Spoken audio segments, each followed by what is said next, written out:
Okay, I know probably none of you guys listen to my Hero Academia content, but I will be now focusing on Demon Slayer one-shots. I'm only doing one-shots. I'm not doing part 2s or anything like that. I'm only doing one-shots. So anyone who has requested a one-shot, I will be working on those now. But anyways, I will not be doing any part 2s, like, for the one-shots I make. But the Kokushibo and Yurichi one that I did, I will do a part 2 of because Kokushibo was requested. And so yeah, but anyways, let's get on. You looked around the market. Today was the weekend, and you decided to go buy some ingredients and food. You were headed to your usual fish stall. Gramps, you cheerfully spoke out as you walked up to his stall. The fish vendor gave you a bright smile. I was gonna do an old lady voice. Yen, you're here. Welcome. He greets you. You gave him a smile in response and looked around the fishes that were laid out. You raised an eyebrow. You don't have any tuna today, Gramps? You asked. Oh, I have a lot today. Don't worry. I just opened. He reassured you. You nodded. Well, I want to buy the belly part. He spoke out. He nodded. All right, then. Let me go call my grandson. He's helping me today. He told you. You raised an eyebrow. Grandson? I don't think I have met him yet. You thought? Bob, come here. I want you to take care of the tuna, the fish vendor shouted. Bob? You mumbled. Soon a familiar figure walks out of the storage room, revealing the one and only softest you've known and were familiar with, Bob. Your face quickly lit up as you gave him a cheerful smile. Bob? You spoke out in disbelief. Ian? Bob replied in confusion. Oh, it seems that you know my grandson, huh?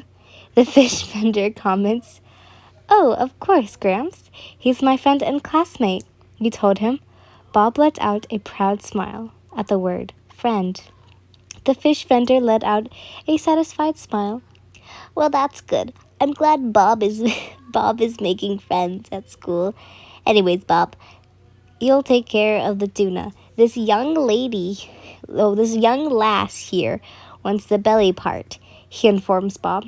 Bob nodded and in response and soon got to work. Whoa, you're actually good at this, but how come you aren't good at cooking? You teased. I'm only good at handling the knife, but when it comes to cooking, I have no luck, he replied. You let out a giggle. That's fine. You're in good hands. Moo and I will take care of you, you reassured him. Moo? He asked, confused. Oh, I mean Muichiro. Moo is my nickname for him, you told him. He then nodded in response. He quickly finished and gave it to you. Thanks, you told him as you gave him your payment. I'll see you in school, Bob, you told him as you waved goodbye. He soon waved back at you. By the way, if that old man ever comes up again, I will not be doing that voice. Sorry, it's only this episode. As you walked around the market buying some random things here and there, some cookies since you were hungry, your eyes caught a familiar small figure. You squinted your eyes and soon came to conclusion who it was. Moo! You spoke out as you ran up to him. He turns around, greeting you with the usual bored facial expression. Hey, what are you doing here? You asked. Well, I was tasked with the grocery shopping, he simply replied. Ooh, can I join you, Moo? You asked. Moo, he mumbled. Someone used to call him that name, he thought, but he couldn't remember who. Moo? You called out his name. Oh, sure, he replied, as he snaps out of his thoughts. You let out a small yay and soon walked around the market with him. You looked around the different stalls, but none of them had what you need. You soon got the cookies you bought out of your eco bag. Moo, do you want some? I bought this cookie, you asked. He stares at it before taking a piece. He soon took a bite of it. Is it good? You asked. As you took a bite. Yours tastes better, he commented. You froze as you stopped walking. Huh? Did you just... You spoke out in disbelief. You soon noticed that he didn't stop walking. Ha! No, wait! Why are you walking faster? Come back here! You shouted as you quickly tried to catch up with him. As you were focused on catching up to him, you didn't notice the small smile on his lips. Time skip. You hummed as you peacefully watered the plants. My lilies look so beautiful, you spoke out as you complimented your flowers. Yin, a familiar voice spoke out. You turned around to see water slave number 2. Forgot that. Water slave number 2, Obanai. Oh, hey, Obanai, you greeted him. Let me help you, he suggested. You nodded and you handed him a watering can. You soon noticed a familiar, adorable snake around his shoulders. I think I remember telling you guys I was afraid of snakes, but Kaburuma is the only one I love. I can never say his name, but the white snake that Obanai has. Kaburuma, you cheerfully spoke out. Inosuke notices that you were excited to see. Oh my god, why did they have to name him? I just said boomerang, basically.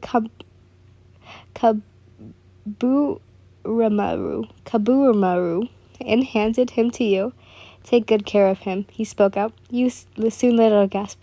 Are you finally giving him to me? You excitedly asked. He gave you a smile. No, he replied. You pouted. Whatever.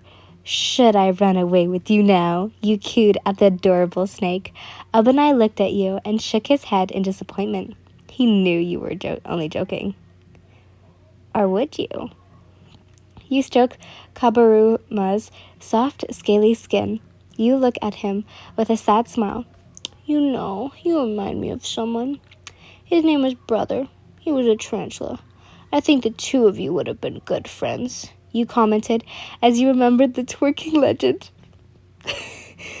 Obanai stares at you. He knew you still hadn't fully moved on. Oh, by the way, Obanai, why did you suddenly want to help me with watering the plants? You asked as you changed the subject. Well, you were always doing it by yourself, so I figured that maybe I could help you, he simply replied. But Yin, how are you feeling? Obanai asks, as he knew what was happening. He hated how the students called you a slut and would constantly harass you. If only he could kill them all. Well, I feel, I honestly don't know. But you don't have to worry. I'm a strong, independent woman. You giggled. Is saying I'm a strong, independent woman you're copying merchantism? He asked. You let out a friendly gasp. How dare you notice? You spoke out. But I tried to ignore it. And as I've said before, you can't satisfy everyone, you told him. Sometimes it does get to me, but is it really worth it to prove that you aren't this or that to people who would never listen to you? No matter how much you explain, no matter how much you scream or shout, they will never understand. They don't want to understand. So, why should I waste my time on them when I can spend my time with you? You commented. As you looked at Obanai, his eyes widened as he felt his cheeks heat up. He quickly looked away, flustered. Oh, sorry, I meant you guys. You know, my friends and family, people who are there for me, you added. He then cleared his throat. Oh, he commented. Why is my heart beating so fast? She didn't specifically mean that. It's just me. Besides, why should I get ahead of myself? He thought. You then let out a small sigh. He only turned to you. You had a sad expression on your face. He was having an internal panic whether to pat your back or comfort or not, since it would have looked weird and awkward that he was comforting you like that and touching you out of nowhere. Of course, he didn't want you to be weirded out, but he wanted to comfort you, to help you, the ones he loves. The problem was that he didn't know how to. Should he do it or not? His internal panic was cut off as soon as you laid your head on his shoulder. He flinched in surprise. He didn't know what you would. You didn't. He didn't know what you would do. Do that. He didn't feel uncomfortable about it, though. You don't need to feel burdened by doing something or saying something. Your presence is enough, Obanai. You reassured him, as if you could read his thoughts. Those words relaxed his nerves. He learned something new about you.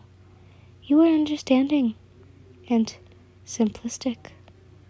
Even when you told him that he didn't need to feel burdened to do anything, he insisted as his arm, that was trembling out of nervousness, wraps around your shoulder. You giggle at his action. Thanks, Obanai, you mumble. He didn't reply. He was supposed to just watch you and help you from the shadows. He didn't have the right to be so close to someone as bright as you. You were even allowing him to touch you. Oh, Yin, you're making him fall deeper.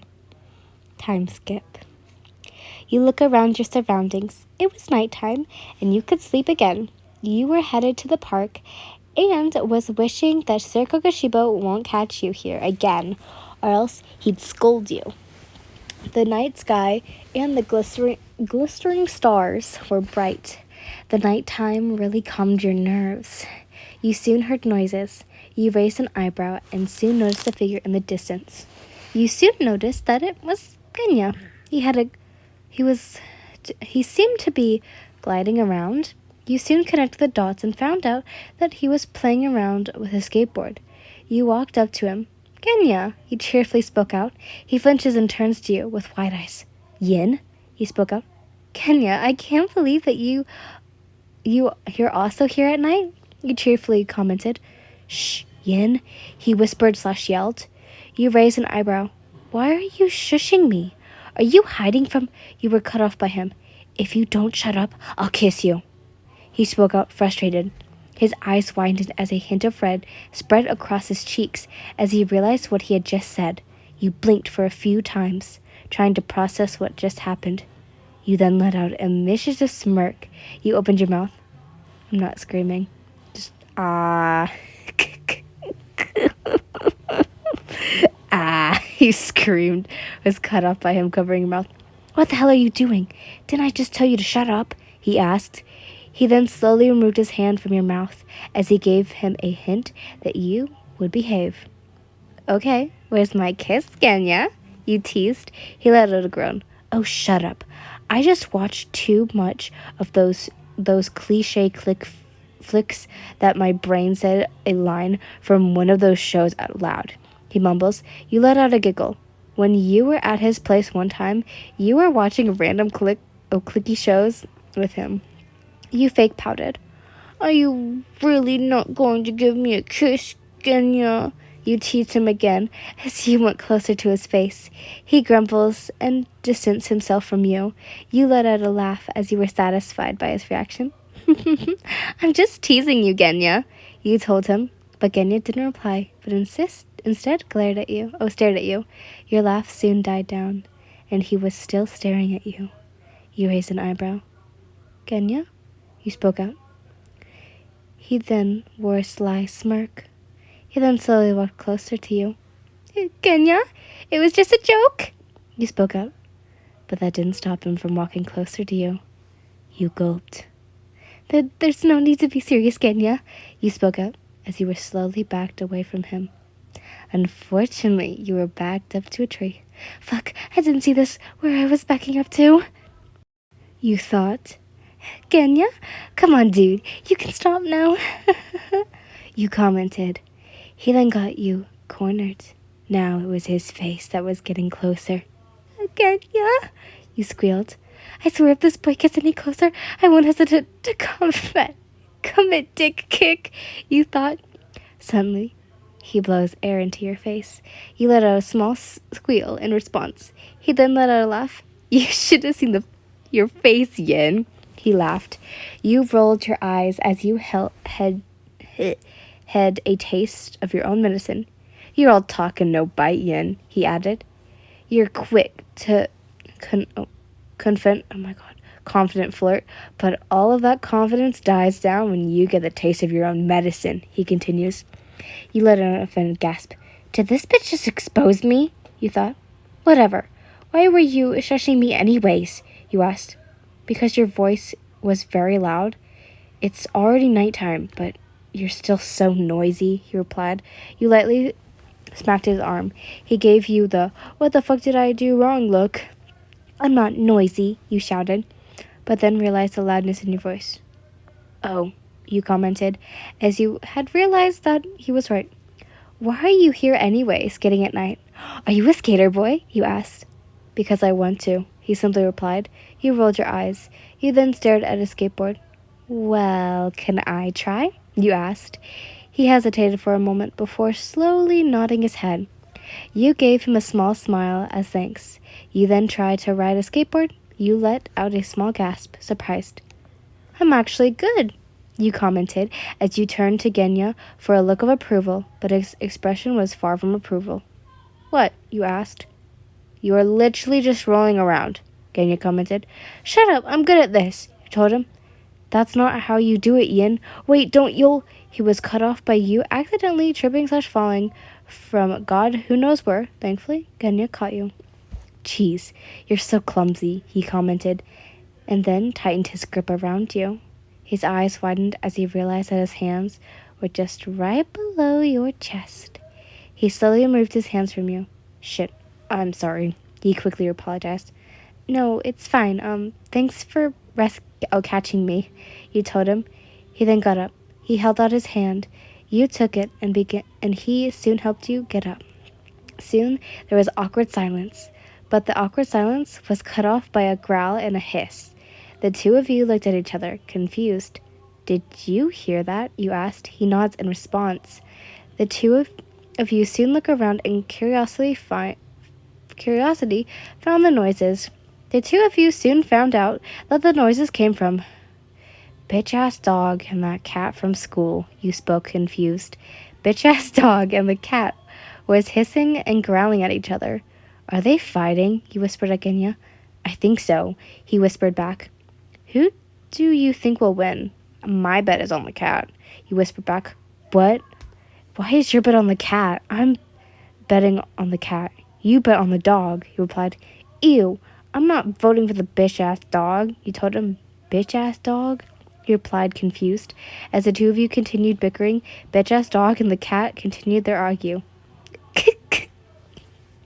You seductive cat, stop seducing the listeners. The bitch-ass dog barked at the cat. The cat let out a disgusted face.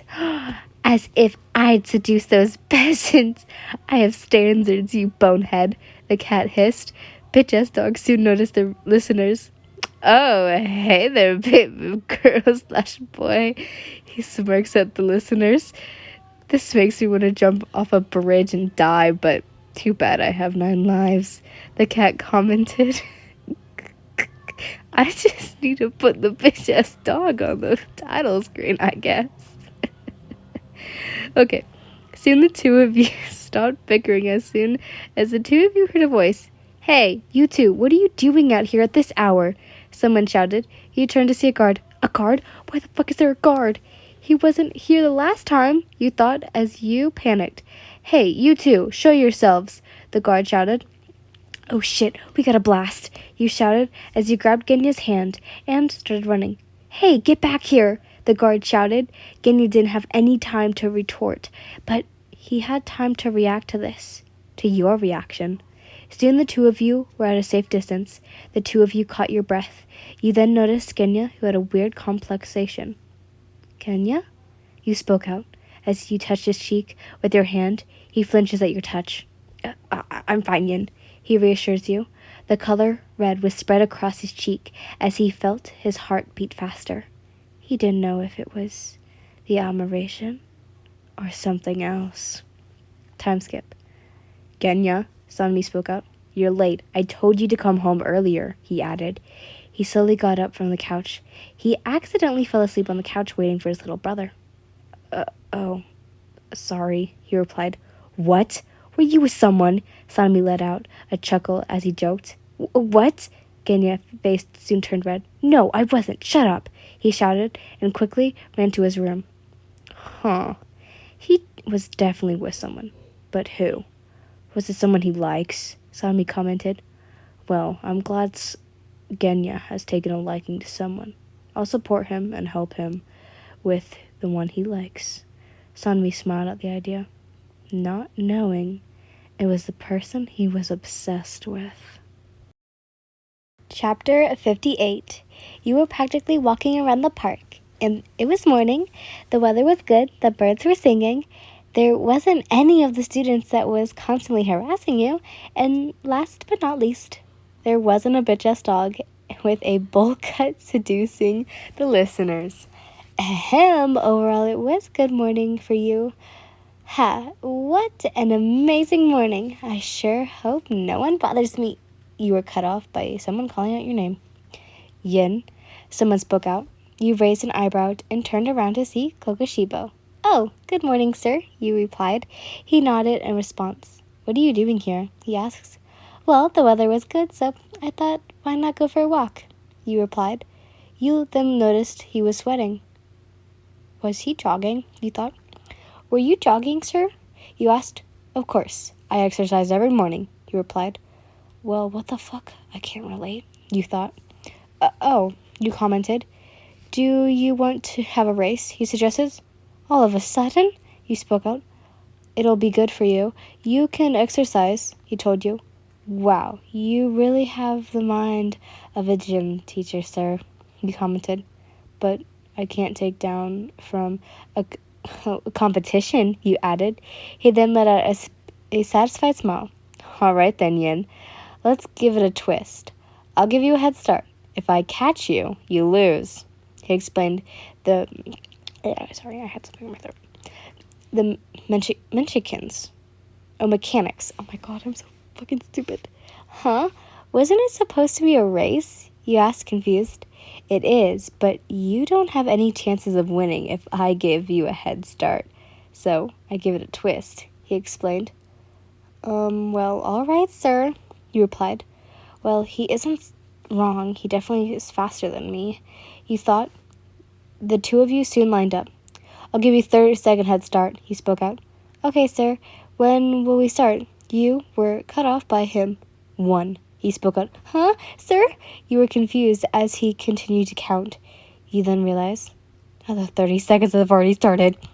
You quickly ran far, far away from him, praying to the god games that they gave you plot armor and made you win. Please, please, please, god games, please. My confident ass won't let this die down, you mumbled. You soon heard footsteps from behind you. You turned around to see Kokushibo. How the fuck? You were in disbelief. He caught up to you so quickly. But then something about his aura, his stare, his look, dangerous, like a predator chasing its prey. It left a shiver down your spine as your body tensed.